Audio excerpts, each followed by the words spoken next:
going on? Welcome in the Matt Bernier Show, DRF TV, live.drf.com, livestream.com, the Daily Racing Forums Twitter handle at DRF Inside Post, as well as the Daily Racing Forums Facebook page. My name, Matt Bernier. You can follow me on Twitter at Bernier_Matt. The recap edition of this show, we're going to go back and look at some racing from August the 11th, the weekend of August the 11th. Big day out at Arlington Park. Graded stakes races for 2-year-olds all over the place. We'll also give you a little bit of a stakes montage for the races that we can't dive into, go over the weekend's best as far as Beyer speed figure performances are concerned, and give you a little bit of a taste of what's to come this upcoming week here on DRF TV. If you listen to this in podcasts like most of you do, YouTube, SoundCloud, iTunes, video.drf.com, as well as Spotify. Over on YouTube, click that subscribe button. You get all the latest offerings from DRF TV. Give us a thumbs up. Over on iTunes, write us a review. Give us a positive rating. Always, always greatly appreciated. We're going to dive right into it with the big one of the Arlington Park meeting. This is the field for the Grade 1 Arlington Million, 1.25 miles on the world-famous turf course. $1 million is the purse. There's a scenario where, look, it's a Grade 1 on turf. Chad is going to be well represented. Chad Brown sends out a three-headed monster in Almanar, Robert Bruce, as well as Money Multiplier. You had Europeans coming over. You had a horse like Century Dream. You had a horse like Deauville. We know what they're capable of. The post-time favorite, though, is Oscar Performance for Brian Lynch. He had won at 1.25 miles at Arlington Park last year in the 3-year-old restricted Secretariat. We'll talk about this year's edition later on. He was coming into this on the heels of a very impressive effort in the poker, but I had mentioned in the race, or going over the race in the preview edition last week anyway, that I was a little bit concerned, and I think he's just better off going shorter. I think he's better at 1 mile or 1 mile and a 16th or 1 mile and an 1/8. He can win at 1.25 miles. He's proven that, but I just happen to think he was better going shorter. That really didn't end up being why he ended up losing. We'll dive into that here in a little bit. But unfortunately, we can't show you the stretch run for reasons that many of you, I'm sure, are very, very well aware of. But you can head over to YouTube. I believe it's on the Breeders' Cup channel. You can watch the stretch run of this year's Arlington Million, and you find out that Chad runs 1-2. He gets Robert Bruce into the winner's circle. He just nips Almanar late in the stretch. Century Dream runs third, is disqualified and placed fourth. Kachawendia moves up into third spot. If you played the exacta, it comes back just under $20. You play the trifecta, it comes over $150 with a little bit of change. Robert Bruce, let's talk about him a little bit. Chilean bred. He's 8 of 9 lifetime, $942,000 in career earnings, owned by, and I apologize if I butcher any of these pronunciations, Convento Viejo LLC, trained by Chad Brown, bred by Harris Convento Viejo, in Chile. He's ridden to victory by Arad Ortiz Jr., and you can see the pedigree at the bottom of the horse card. He's by Fast Company out of an Orpin mare named Lady Palooza. From a numbers standpoint, 104 Beyer speed figure and 126 Timeform US rating for Robert Bruce, winning the Arlington Million. Timeform US had the half, the 3/4, and the mile calls, all color-coded red, helping a horse like Robert Bruce come from off of it, helping a horse like Almanar coming from off of it. And you know what? You probably want to upgrade a horse like Century Dream, who I know was disqualified and placed fourth, but he ran very well in this spot, I thought, as well. Almanar gets a 103 and a 125 Timeform US rating. And let's start with those top two. Robert Bruce, he was a horse that in the Manhattan, he just didn't get clear run until it was too late. He was in amongst horses, bounced around a little bit. I thought he was a prime contender coming in here. I picked him, and for this reason, I love the way that he finished. He galloped out with some gusto. He's the kind of horse that it looks like he could be anything, really. And in a division that has been so topsy-turvy, so up and down this year, maybe Robert Bruce is that sort of calming effect, that calming horse who can kind of right the ship and say, no, this is mine now. I'm here. These longer distance races, I got it. Everybody else relax, because now I'm king. We'll find out. Perhaps there's a scenario where he goes on and does some good things. It sounds like the Joe Hirsch at 1.5 miles, that's likely to be his next step. Interesting nugget thrown into, I believe this was in the follow-up for this race from Marcus Hirsch on DRF.com. Robert Bruce, the horse, is not nominated to the Breeders' Cup. The sire is also not nominated to the Breeders' Cup. His sire would be Fast Company. That would mean that the connections would need to supplement $200,000 to nominate him to the Breeders' Cup. Now, that's a big chunk of change. The good news for them, I don't believe there is another time frame on that. I'm not entirely certain. I'm not one that deals with the business side of things, so I don't know dates and things like that. But really, it almost feels like, why wouldn't you just wait at this point if you are considering nominating? Wait until after the Joe Hirsch. If you run well there, then, okay, nominate and you're good to go. You're only 4 or 5 weeks out of it. No real sense in doing it right now, I don't think. But again, from a business standpoint, that's something that's over my head. I don't know anything about that. All I know is if this horse were to run in a race like the Breeders' Cup, I think it'd be interesting. I think Chad has him in raging form, and really his only blemish is that Manhattan where he just seemed a little bit unlucky and he might not get the best ride. Now you see what he's capable of when he's allowed to stretch his legs and get out into the clear, rather. I think there's a real scenario where he even excels with more distance. I think Robert Bruce is a really, really talented horse, and I would expect bigger and better things for him going forward. On the flip side, Almanar, I thought he ran really well here. The 103 buyer, I believe that's right up there with one of his career top figs, if not a career top. The 125 time form U.S. rating, that's all strong as well. Chad says he is going to probably be turned back in distance. I believe the quote for Chad was not feeling a mile and a half for Almanar. He's always felt that he's more of a mile and an eighth to a mile and a quarter, or a mile to a mile and a quarter kind of horse. To me, I think there's a fascinating race for a horse like this, and the timing of it would be very, very intriguing as well. I would love to see him run in the Woodbine Mile. Now, there's nothing that has been reported about that, to my knowledge anyway, at this point. I think Marcus Hirsch also pointed out that Almanar is owned by Shadwell, and Shadwell happens to be the presenting sponsor of the Shadwell Mile down at Keeneland coming up in October. So maybe that's a logical spot, and the connections would like to see that. I would like to see him run in the Woodbine Mile for this reason specifically. I know a one-turn mile is not an easy configuration, and some horses take to it and some horses don't. But for a horse that feels like he might actually be better closer to that mile and an eighth, that long stretch at Woodbine I think would work to his advantage. It's a grade 1. It usually gets a pretty good field, a little bit of international flavor. Not that the race at Keeneland is a poor option, but I just do wonder if this is a scenario where kind of use that long stretch to your advantage, where maybe that flat mile at Keeneland, you're playing other horses' game.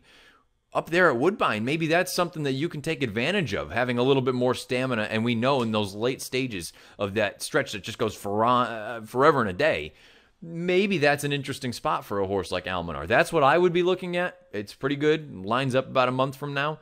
But I'm sure Chad will place him in the appropriate position and put him where he belongs. Century Dream, thought this was a good effort here. I think he's a nice horse. Again, we talked about it, the mile and a quarter here. Those Europeans that are usually flat milers, they usually can successfully stretch out and get that little bit of extra distance here. I don't think there's anything wrong there. Cacho Nda, great claim, great job from the connections all around. He continues to make money for them.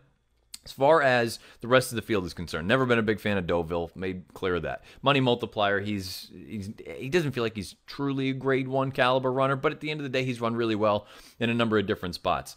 Oscar Performance, he got bumped pretty good coming out of the gate by Robert Bruce. They broke from the outside. I don't know if that's why he didn't go on with it, but it sounds like he was eased by Jose Ortiz and Brian Lynch so far, and keep note of this and keep taking a look and see what's what.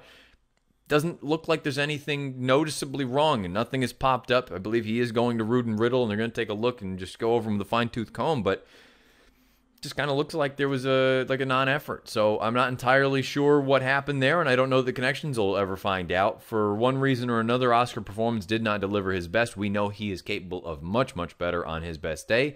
He would be the kind of horse that, to me, I would be more interested in shorter distances whenever he does come back. But again, the connections will do what they see fit with him when it's appropriate. If he needs a little bit of time off, they'll give him some time off. If he's ready to come back here in a month or two or whatever else it may be, they'll be ready to go there. Big effort from the top two for Chad anyway. Robert Bruce and Almanar, they both run bang-up races. Robert Bruce looks like he's stretching out in distance out to a race at a mile and a half. Sounds like Almanar will be cutting back in distance. Where that race ends up being, TBD. They both run big races in the Arlington Million. Robert Bruce, a 104 buyer and a 126 time form U.S. rating. Almanar, a 103 buyer and a 125 time form U.S. rating in this year's Arlington Million. The Beverly D was run just prior to this year's Million, race number 10. Let's take a look at the field. Another one. It's a grade 1 on turf. Chad Brown is going to be well represented. He had 4 of the 9 in this year's Beverly D, and with the exception of Thays, who we'll talk about here in a bit, the other 3 looked like legitimate threats. They all have brought serious credentials to the game. You have a horse like Sister Charlie and 4-Star Crook and Inflexibility, all a little bit different, but at the end of the day, they're all legitimate grade 1, grade 2 sort of types. They were going to take some beating in here, and I think the surprise of this, not so much the result, it was who ended up finishing third in this trifecta. As we take a look, Guess what? Sister Charlie gets the job done over Four-Star Crook. That seemed like it was about one of the more straightforward possibilities for an exacta of the entire weekend. They run 1-2, and Thays, the pace setter in this spot for Chad, runs third at odds of 47-1. That's a Chad Brown trifecta. And guess what? That happens rather frequently now, it seems like. If you played that 50-cent trifecta, it comes back just under $100. 99 and some change. And that's pretty good considering Four-Star Crook running second and Sister Charlie winning. Nothing to sneeze at right there. Let's take a look at Sister Charlie a little bit more in depth. She is now 6 of 10 lifetime, 9 times in the exacta from 10 lifetime starts, over $1.4 million in career earnings, owned by Peter M. Brandt, trained by Chad Brown, bred by, here we go again, Écurie de Monceau in Ireland. It's just a guess. Sorry, guys. Ridden to victory by John Velasquez. You see the pedigree at the bottom of the horse card. She's by my boy Charlie out of a Galileo mare named Starlet's Sister. 102 buyer, 125 time form U.S. rating for Sister Charlie.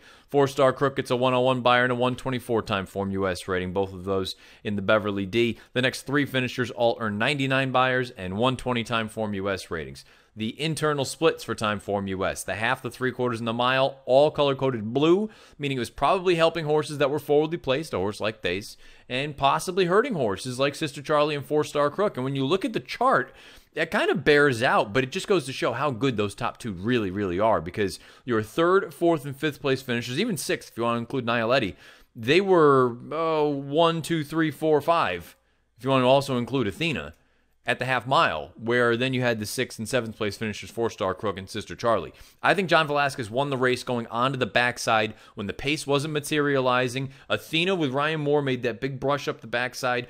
And guess what? Sister Charlie, she didn't go with her, but she was pretty darn close. And I think that may have been the difference because Arad Ortiz, he chose to just sit chilly. And I know he was in a little bit of a tough spot between horses with Four-Star Crook, but the fact that Sister Charlie at that point then got the better positioning going into it, I think that was really what the difference was in this spot because they both kicked home very, very well. Sister Charlie comes home in 40-77, Four-Star Crook 40-43, and to be honest, I thought Four-Star Crook was finishing better of the two when they hit the wire, but at the end of the day, how many more races are going to be at longer distances for these girls? If you had an extra 16th of a mile at a mile and a quarter, I still think Sister Charlie probably wins. I would imagine Sister Charlie goes on, and you're looking at the Flower Bowl, and I think Four-Star Crook probably fits in that same mold as well. At the end of the day, are they both going to go to a race like the Breeders' Cup Filly and Mare Turf? Why not? I mean, they seem like they're the 2 best older horses as far as fillies and mares on turf are concerned here in the States. And as far as the Europeans are concerned, I don't know. I mean, what we saw here, not that impressive. I liked Athena coming into this. I didn't think she ran well at all. I just kind of feel like this is Chad's world right now, and I'm sure there are going to be some legitimate Euros that want to come over here and try things out, but to me, Sister Charlie and Four-Star Crook, you have to look at them as the top 2 in whatever race they decide to show up in. As far as Thays is concerned, I think she outran her odds, certainly at odds of 47-1. I don't think this is what she is. I think she is a notch or 2 below. I'd like to see her back in a listed stake. She'd be a favorite in there, and I don't think she would be absolutely bulletproof in a spot like that. I might look at it and say, you know what, I'll take a shot against her. I think she ran tremendous in a spot like this. But at the end of the day, I don't really think this is what she is. Daddy's Little Darling, I suppose if you wanted to make some sort of a case that maybe she didn't have the cleanest of goes, but at the same time, I don't know if I totally buy that. Brian Hernandez, I thought, had her in a good spot. She was down on the rail, and I suppose he had to idle briefly down the lane, but it's not like it really, I don't think it cost her even third, to be honest with you. She was a neck behind Thays. I don't think she would have gotten there even if she had clean run for the entirety of it. I thought it was a pretty good trip, all things considered, and for one reason or another, she just couldn't get over the hump. Inflexibility, truth be told, she's probably a grade 2 or grade 3 type, not really of this caliber and this level. She ran really well, and I would like to see I'm having a hard time. I've had a long weekend. Had first birthday parties, had weddings to go to, trying to get it all back in here, getting the cobwebs out. In flexibility, I think she's probably more grade 2, grade 3, and I would like to see her back probably up at Woodbine because it seems like that's where she does her best running. I also do wonder about distance. Maybe a mile and an eighth slightly better for her. I know she ran well in that mile and a quarter race at Woodbine, and then she ran well here in this spot, but I think she might be better at slightly shorter distances. Brought it up. Athena was terrible in this spot for Ryan Moore and Aiden O'Brien. I'm not sure what you want to do with her because I thought she was great in that Belmont Oaks, and she just never really looked like a serious threat at any point rounding the far turn. Dona Bruja, This was disappointing, but I had voiced my concerns last weekend in the preview talking about how, boy, you've been out for a long, long time. And your best race makes you interesting, and perhaps you just hated Keeneland, and now you get back to Arlington where you've run so well in the past. She was very rank early on. She wants to be, it feels like at this point in her career, she's 6 years old, she had started to develop that gear where she wants to be forward. She doesn't want to come from that far out of it, and I think that kind of hurt her in here because she broke a little bit slowly. She's in behind horses down the front stretch, throwing her head about rank. She probably lost a race right there, but then the fact that she just came up as empty as she did when they asked her for some run, disappointing effort. I don't know that you want to just totally write her off and throw her out wherever she should show up next, but no question about it. The Connections had to hope for better outcome than what they got here on Saturday afternoon. Chad Brown could not have asked for much more, perhaps other than having the entire superfecta as opposed to the trifecta. He gets the job done with Sister Charlie. 4-star Crook runs well. Thays runs well. Inflexibility runs well. Sister Charlie, 102 buyer, 125 time form U.S. rating. You've got 4-star Crook with a 101 buyer and a 124 time form U.S. rating. They are part of the Chad Exacta in this year's Beverly D. Shift our attention to the Grade 1 Fourstardave up at Saratoga on Saturday. This is the field of 6. Your post-time favorite was Yoshida. Yoshida coming back from Royal Ascot most recently, acquitted himself just fine, but he gets back here to our Grade 1 company, and he deserved to be the favorite. He had run very well in the Turf Classic at Churchill Downs over less than firm going, so the fact that this was officially listed as good, even though it may have been a little bit softer than that, shouldn't have been an issue for him. You had other big players in here, though. Delta Prince going out for Jimmy Jerkins. You had Made You Look, who was in great form. You had Heart to Heart, who had big speed and figured to be forwardly placed.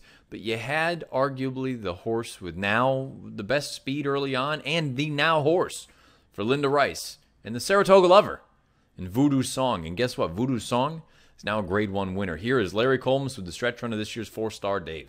Cheetah still last at the top of the stretch. Voodoo Song turning for home in front, trying to fend off the competition. Made You Look is coming with Delta Prince. Divisi Darrow on the outside. Voodoo Song is still there. Here comes Delta Prince. Delta Prince on the outside of Voodoo Song. Divisi Darrow finishing down the center of the course. Voodoo Song digs in. Delta Prince can't get by. Is he going to do it? He is! Voodoo Song won the Fourstardave. Voodoo Song gets the job done over Delta Prince by a neck. Divisadero runs third at odds of 10 to 1. If you played that trifecta for 50 cents, comes back $70.50. Let's talk about Voodoo Song. He's 8 of 16 lifetime, $870,000 in career earnings. Owned by Barry K. Schwartz, trained by Linda Rice, bred by Stonewall Farm in New York, ridden to victory by Jose Lescano, and you can see the pedigree at the bottom of the horse card. It's by English Channel out of an unbridled song mare named Mystic Chant. 104 buyer, 127 time form U.S. rating for Voodoo Song, winning this year's Fourstardave. Delta Prince, a 104 buyer as well, but a 125 time form U.S. rating. Keep in mind, time form U.S. factors in the pace situation when it comes down to those final numbers as well. Divisadero, 100 buyer, 123 time form U.S. rating, and Made You Look, 98 buyer, 124 time form U.S. rating. Time form U.S. had the half and the three-quarter splits, both color-coded red, meaning it was favoring horses coming from off of it. And you can see that the last and second to last place horses throughout the early portions of the run, they finished second and third. Meanwhile, your pace setter was actually the one that wired the field. So this is a giant effort no matter how you want to chop it up. And Voodoo Song is just in raging form. And I realize so many people look at it and say, yeah, but he loves Saratoga. He loves Saratoga. Well, he does. He loves Saratoga. No one's taking that away from him. But he's also won a graded stakes race at Belmont Park now. And that was why I was having such a hard time last week before this race, or before the lure anyway, was rescheduled this weekend. Because he was entered in that spot. And I said, how many times are you going to have an instance? And by the way, and I know this sounds like redboarding, I didn't bet Voodoo Song, but he shouldn't have been 6 to 1. I mean, he was arguably the horse in the best form right now with the fastest races on his page. He loves Saratoga. He can sit a little bit. He didn't have to go to the lead. I mean, I'm just stunned that he went off at 6 to 1. And that's coming from someone, again, I didn't bet him. But I just, at 6 to 1, I was surprised. I thought he would have been one of the favorites in a race like this, and when they had entered him in the lure, I said, I can only hope that they are just seeing what that field looks like, and they may reconsider for the Fourstardave, because how often do you have the opportunity to have one of the favorites, or one of the best horses in a Grade 1 spot? They chose to run him here. I don't know if it had to do with the weather or what, but ultimately this was the right call, and here he is. He gets the job done. He's a Grade 1 winner. It sounds like they want to get another race into him, at least, maybe 2. leading into the Breeders' Cup, and maybe the Breeders' Cup Mile would be that second race, but they've brought up races like the Woodbine Mile, all the usual sort of suspects. The Bernard Baruch up at Saratoga as well to wrap things up. That's a possibility. Voodoo Song in raging form. Delta Prince thought he ran very well. Not going to take anything away from him. Divisadero, I like everything about him. I still like the way that he's trending. I know he's getting a little bit older. He's 6 years old. But to me, this is an instance where I still maintain, I said this months ago, I want him at these mile distances. I know his late kick wasn't as potent as perhaps Delta Prince's in this spot. Delta Prince came home in 24:46, Divisadero 24:72. I think the combination of the likelihood, if I'm thinking Breeders' Cup Mile, then I'm working backwards. However you want to have that final prep, whatever it is, that's a connections call. I'm looking at it saying, at a mile, probably going to get some legitimate pace, especially if a horse like Voodoo Song is in the mile, especially if a horse like Heart to Heart is in the mile. We'll talk about him in a moment. Divisadero loves Churchill Downs. I think the mile is what he wants at this point in his career. I'm still not giving up hope on him. I bet him on Saturday. 10-1, I was more than willing to take a shot. And I thought he acquitted himself fine. It was his first time up at the Spa. I still have hope for Divisadero, and I'm hopeful the connections are still looking at the Breeders' Cup Mile as the year-end ultimate goal. Major Look, thought he ran fine. Yoshida was a disaster. Bill Mott, a little bit of a head-scratcher, he said as well. Not really sure why he didn't come full a run at the end. Perhaps it was the ground, but it's kind of hard for me to use that as an excuse, considering he ran as well as he did over yielding ground or soft ground down at Churchill over Derby weekend. Maybe this is one where you just kind of throw your hands up and say, he needed one coming back from Ascot. That's something that you can't overstate how some horses can take to that sort of travel and other horses can't. Maybe he just needed one before we're going to get his best effort. Yoshida, we'll find out where he goes down the road. Heart to Heart, I think this was an instance where he's shown a little bit of a different dimension out in Southern California, sitting off of a target, making up ground, and then just getting run down late. I still think his best game, though, is to just try to bottom a field out. Now, if you want to say that Voodoo Song was just too fast for him in this spot, perhaps that's the case. But now I have to wonder going forward, what's the game plan going to be for him? Are you going to go back to those sort of tactics where you do just try to bottom fields out, or now all of a sudden are you continuing to be content saying we can sit and make up ground? Maybe he didn't like the off-going. It's also worth noting he was the high weight in here at 124 pounds. Again, you know I'm not the biggest weight guy in an instance like this, but at the end of the day, it is something to consider. Heart to Heart, I would imagine you get him back to Keeneland. Keeneland is a track that he's always loved. That turf course, again, can be a little bit on the quirky side, too. So you get out there, try to bottom out a field. Wouldn't surprise me at all if they took another shot at the Breeders' Cup when it was all said and done. Voodoo Song, congrats to the connections. They've handled him very, very well. Linda Rice has done a tremendous job. He rewards them with a Grade 1 victory, a 104 Beyer speed figure, and a 127 time form US rating. Voodoo Song wins this year's Fourstardave. Let's take a look at the field for the Secretariat. These are 3-year-olds, a mile and a quarter at Arlington on Saturday. A giant field of 13 signed on, and they all needed to beat Analyze It for Chad Brown. Analyze It has been a horse this year that, well, even throughout his entire career, going back to his 2-year-old campaign.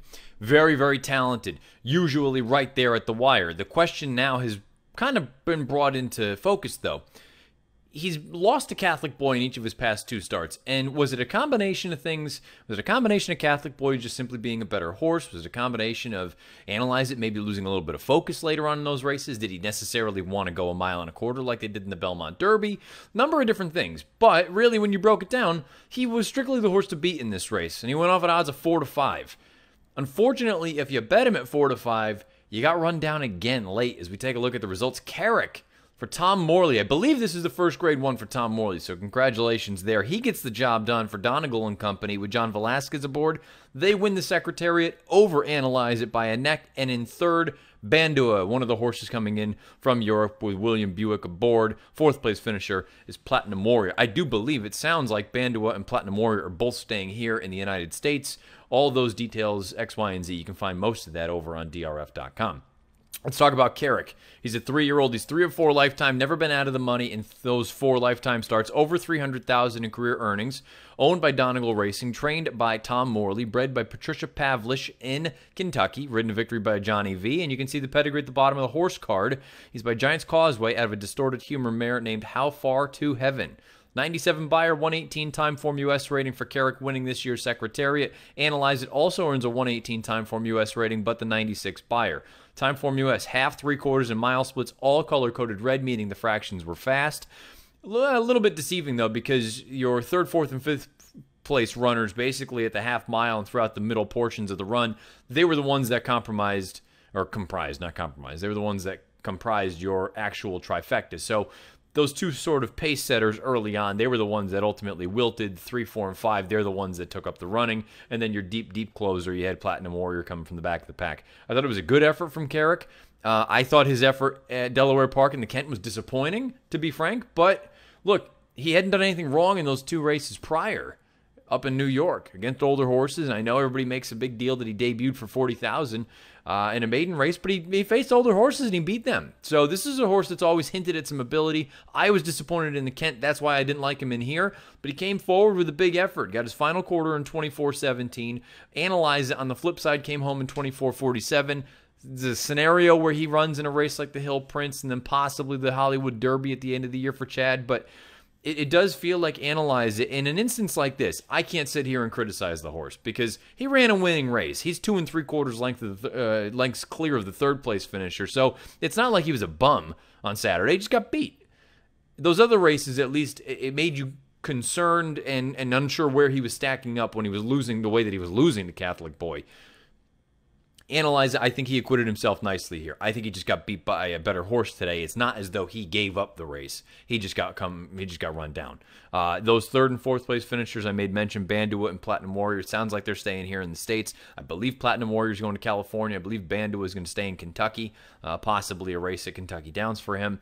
As far as the rest of the field is concerned, I guess the big disappointment was Hunting Horn, but he was one of those that was up there with that fast pace. And to be fair and frank, Aiden O'Brien had a horrific day Saturday at Arlington Park, so maybe you just want to draw a line through all 3 of those horses that he had running the big grade 1s. The horse that I am interested in taking out of this, which is a dangerous thing, because I've made it clear that I'm not entirely sure that he's taken a step forward. Untamed Domain had no chance in this race. He was at his best 3 to 4 lengths off the rail, and at his worst, 6 or 7 lengths off of it. He was wider than wide going 10 furlongs, and rounding the far turn, he actually was in with a puncher's chance. At the top of the lane, looked like he was going to put in a little bit of a bid, flattened out. I'm not holding that against him, and you shouldn't either, because he was impossibly wide. And I'm not blaming the ride. It's just one of those things. It was just bad luck. So now you combine this with that bad luck at Delaware. Now maybe you're looking at a horse that's a little bit dirtied up, and you get him back to a distance that I think is slightly better for him, 1 1/8, 1 1/16, something like that. I think Untamed Domain, I think now you at least have an opportunity, or at least I do. I don't care if you don't want to do it, it's up to you. I look at this now and say I have an opportunity where I could possibly play him at a more interesting price. He's not interesting to me at 3 to 1, 4 to 1, 5 to 1. He's interesting to me at 12, 13, 14 to 1. I think there's a scenario now with this trip coupled with that last trip down at Delaware. On paper, it's not going to look sexy. I think there's going to be a real scenario where you might be able to find a spot for him if he is placed in a good enough spot and an according spot for him at this point in his career. Carrick gets the job done. He is a grade 1 winner. Again, congratulations to Tom Morley for, I believe, his first career grade 1. He gets the job done over Analyze It. Carrick earns a 97 buyer and a 118 time form U.S. rating. Analyze It, 96 buyer, 118 time form U.S. rating in this year's Secretariat. Out to Delmar for one of the most exciting 2-year-old prospects we have in the country, East or West Coast so far. This was the field of 5 for this year's Best Pal. It was a grade 2 event, going 6 furlongs on the main track. All eyes were on the number 1 Instagram for Jerry Hollendorfer and Drayden Van Dyke. He was a smashing 10-plus length winner in his career debut at Los Alamitos. That was back on June the 28th. They bring him back here in this spot. He was bet down to 1 to 10. The question was, how would he follow up in his second lifetime start? Just about as well as he did in that career debut. Here is Trevor Denman with the stretch run of this year's Best Pal. And Sparkyville, they're at the top of the lane, and Instagrad now's given his head and he's striding away very, very impressively. And look at this guy go. Instagrad 9, 10 lengths coming home to a scintillating performance in the Best Pal. Could not have been more impressive. Drayden Van Dyke just let him run along on his own. He wins at a distance. Instagrand, no surprise, gets the job done, pays $2.20 on top. Sparkyville runs second at odds of 14 to 1, and Synthesis rounds out your trifecta at odds of 19 to 1. If you played the 50-cent try, came back $14. Not terrible with the 1-10 shot on top. Let's take a look a little bit deeper at that 1 to 10 shot. Instagram, 2 for 2 lifetime, $144,000 in career earnings, owned by OXO Equine LLC, trained by Jerry Hollendorfer, bred by Stone Way Farm in Kentucky, ridden to victory by Drayden Van Dyke. You see the pedigree at the bottom of the horse card. He is by Into Mischief, out of a Lawyer Ron mare named Assets of War. 92 Beyer speed figure for Instagram in his second lifetime start, his second lifetime victory. He earned an 88 in his career debut. Jerry Hollendorfer was particularly pleased at how well he broke. And that, to me, was the most impressive piece about this entire thing. He broke like a shot. He's a little bit sluggish in that debut, but he quickly righted the ship. This time around, breaks right on top. Van Dyke takes no prisoners. The pace wasn't fast. Let's just call a spade a spade. So that's part of the thing that you got to take out of this and dissect as a handicapper. 23 and 46 and 2 for a half mile. That's not winging it. The final time was strong. 10 and 1 for a 2-year-old in his second lifetime start. That was nice. He came home in 12-10. This is a legitimate talent. He was slightly late with the lead change. I'm not going to hold that against him. That's the second lifetime start. He's ironing some things out. The ability is abundant and clear that he's got it in spades. Now the question becomes, what do you do with him? Where do you go with him? Hollendorfer has made mention that it sounds like the Futurity. The Delmar Futurity is going to be his next start. So now we're factoring that in. That's going to be a little bit of a quick turnaround for a 2-year-old. But based on what he has done, he looks good. The question becomes, can he do this against better horses? Because he's going to face some legitimate talent. I said it on Out of the Gate. I've said it in stakes previews, and I'll say it here on this show. These 2-year-olds, East and West Coast, I think are good. Very, very talented. So far, it's early and anything can happen, of course. But it looks like we got a number of runners out there, stone cold runners. Ultimately, how far do they want to go? What surface? X, Y, and Z. Got time to figure that out. But right now, looks like the raw ability. Some of these horses are very, very talented. Instagram, arguably at the top of that list. One of the most exciting prospects in the country, not just Southern California, for a 2-year-old. He gets the job done for Drayden Van Dyke and Jerry Hollendorfer by over 10 lengths. He's run twice. He's never won by anything less than 10 lengths. Think about that. How many horses have ever done that in their career? 92 Beyer speed figure for Instagram, winning this year's Best Pal down at Delmar. And it sounds like, if everything goes as planned, it's on to the Delmar Futurity. Back at Saratoga, no disrespect to the girls that ran in the Grade 2 Adirondack on Saturday, but they weren't quite as impressive as what we just saw from Instagram in the Best Pal. Let's take a look at the field. You had 6 2-year-old fillies signed on, and it was an interesting spot because Todd had a couple. There were no real standouts. I suppose the favorite come post-time, Lyrical Lady. She was the one that looked the most impressive when she broke her maiden, and that was earlier in the meet for Steve Asmussen, and we know Asmussen's 2-year-olds, they've been firing left and right. But you had some other interesting alternatives if you liked either of the Todds or if you liked Jeremiah Englehart's horse. He had a horse called Sue's Fortune. Now, Sue's Fortune, she was impressive when she broke her maiden in her career debut. That was back at Belmont on July the 5th. She never changed leads at any point. But really, the question kind of boiled down to what was the pace situation going to look like? How fast would they go early on? And who was going to take up the running? Larry Colmus with the stretch run. Has taken charge. Sue's Fortune off the turn in front here. Opening up to lead by 2. Guacamole comes up the rail. Mucho Amor is there on the outside. Lyrical Lady has retreated. And Virginia Eloise has found her best stride as they come to the final furlong here. It is Sue's Fortune in front. Virginia Eloise is closing on the outside. Guacamole is third. They're coming down to the line. It's Virginia Eloise trying to catch Sue's Fortune, but Sue's Fortune's going to hold on and win it by a neck. The fast pace developed, but Sue's Fortune wasn't part of it. She sat just off this time around, showed a new dimension, and got the job done in the Grade 2 Adirondack. She finishes first over Virginia Eloise, who came from 100 out of it. We'll talk about her more momentarily. And Guacamole rounds out your trifecta. If you played the trifecta for 50 cents, you got $40 and some change coming back your way. Let's talk about Sue's Fortune a little bit more. She's 2 for 2 lifetime, $147,000 in career earnings, owned by Fortune Farm, trained by Jeremiah Englehart, bred by Richard Nicolai in New York.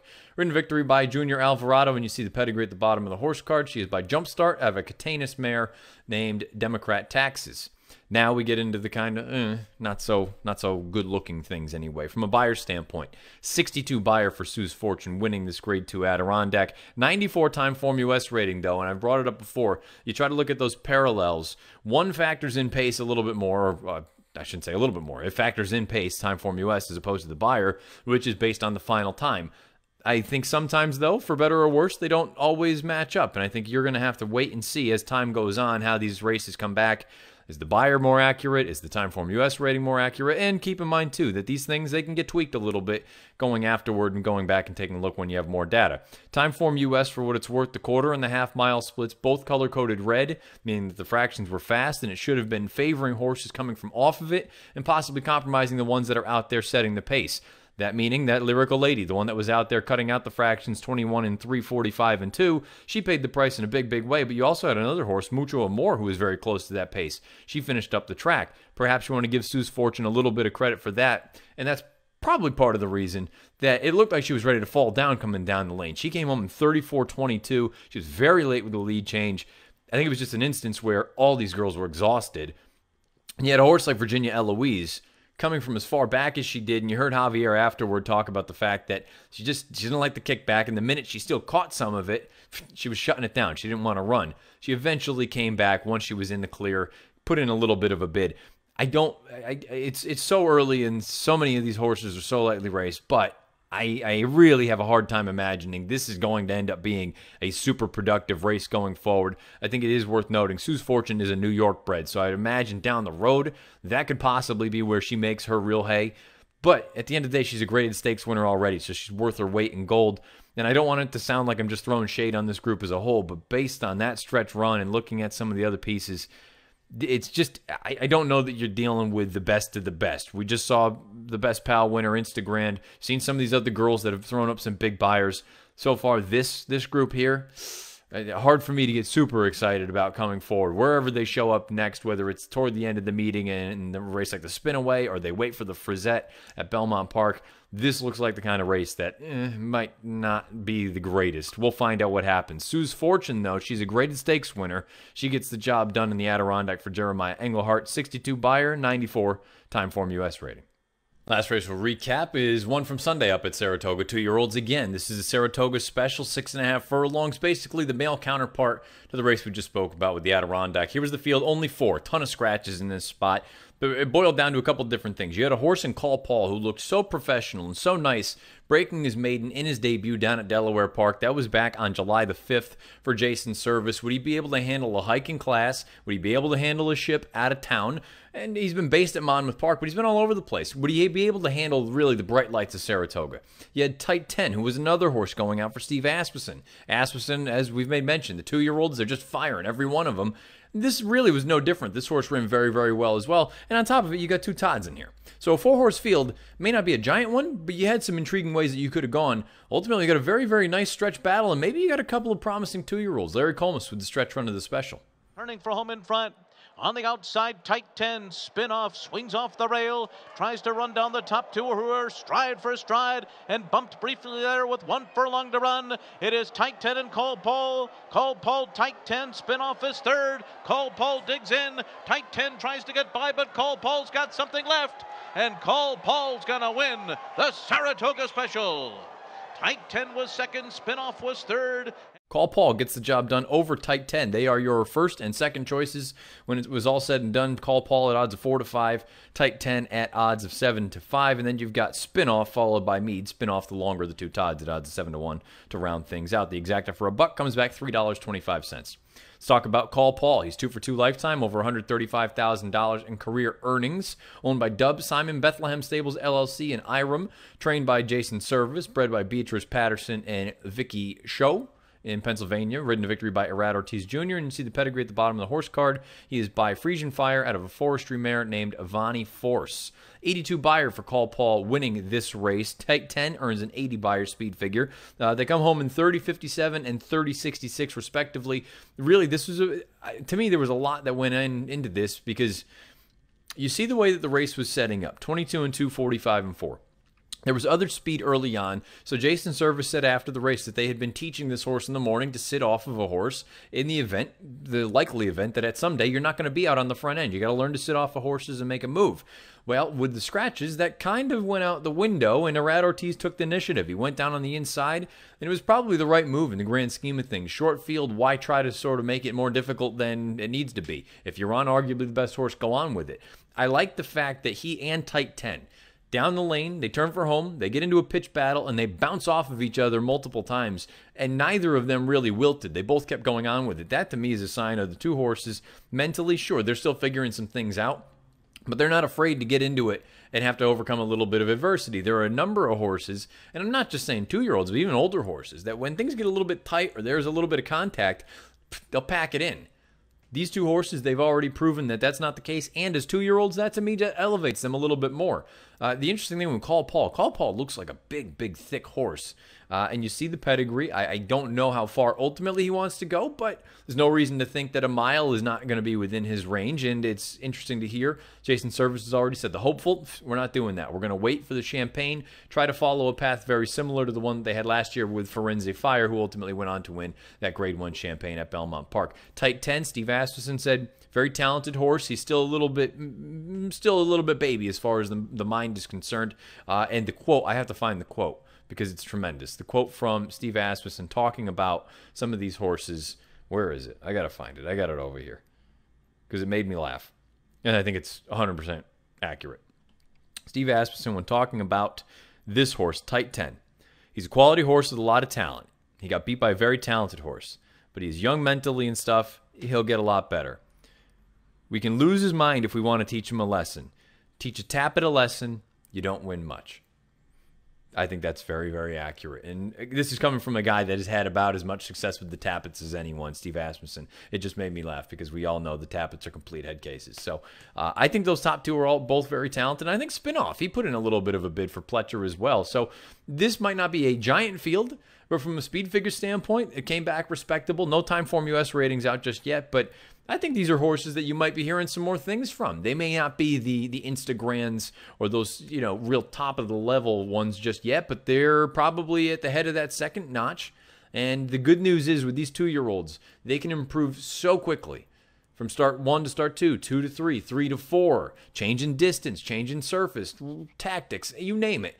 There can be giant, giant improvements from start to start. So I think they're already in good shape, but there's no reason to think that they don't take another step forward going down the road. Oh, it's been a rough one, guys. Call Paul gets the job done in this year's Saratoga Special with an 82 buyer. The runner-up, Tight 10 for Asmussen, another talented horse, gets an 80 buyer here as well. That's going to do it as far as the recaps are concerned. But luckily, we've got a nice stakes montage on deck. You've got racing from Woodbine. You've got racing from Saratoga. You've got racing from Delmar. You name it. Graded stakes races, you name it. They're all included in there. Let's throw it into it. This week's stakes montage. Zenner and Forge turning for home together. Conquest Panthera is closing the gap on the outside. Mr. Cub is given way. Black Type needs to find room. Here's Inspector Lindley on the far outside too. Wide open at the furlong pole. Here's Inspector Lindley from last to first, and Projected follows him, trying to make a late bid on the outside. Conquest Panthera is there toward the inside, but it's Inspector Lindley in the facing tipped in lure. And here comes Barkley with a shake of the reins now. They're at the top of the stretch. And thunder down the lane in the mile. On the inside, Cabra is trying to fight him off. Right there is Oh Marvelous Me. Alert Bay, clear sailing grandstand side. But Barkley is running a big one. And Barkley's coming on. And Barkley will win the 83rd Long Acres Mile. You kidding me? He's dropped to the tail with Florida 1, and it's still Decorated Soldier in front. Decorated Soldier got away from Gigantic Breeze. Melmich is not going on, and down the outside Florida 1, and Decorated Soldier is well ahead and has the Seagram Cup won. Decorated Soldier, a brilliant winner. 2 lengths.